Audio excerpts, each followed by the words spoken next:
vous dire que, en suivant cette conférence, nous relevons peut-être une ou deux choses qui peuvent étonner.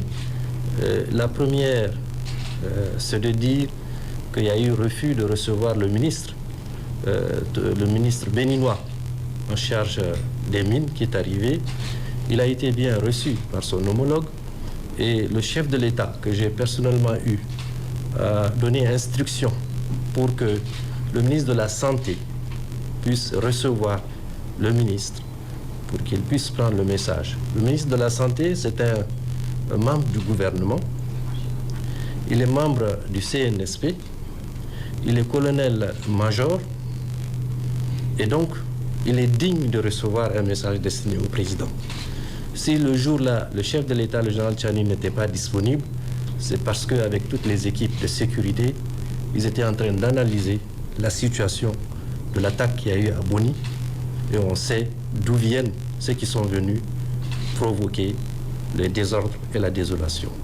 Donc ça, c'est un premier aspect. Le deuxième, quand le chef de l'État béninois dit que le contenu de son message était un message d'apaisement, alors qu'il précise que c'est pour annoncer que tant que la frontière n'est pas ouverte, rien ne saurait se faire, sachant pertinemment que la position de notre pays est le maintien de la frontière fermée pour raison de sécurité, on s'interroge qu'est-ce que ça veut dire, sachant que nous avons cette position et dire que c'est un message d'apaisement. Il faut s'interroger.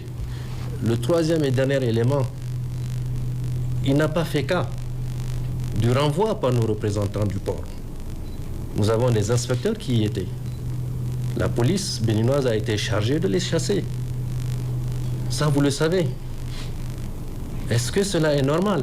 Dans les accords, à la fois bilatéraux et tripartites, il faut que toutes les parties soient présentes au moment où on doit faire les chargements. Mais si on chasse nos représentants, dites-moi, est-ce qu'il faut charger le brut nigérien à l'absence de nos témoins qui sont nos dignes représentants? Donc on reviendra un peu plus en détail.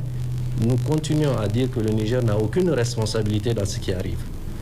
La responsabilité de notre pays, c'est l'observation stricte de tous les accords qui ont été signés, à la fois avec les Chinois, mais également avec le Bénin.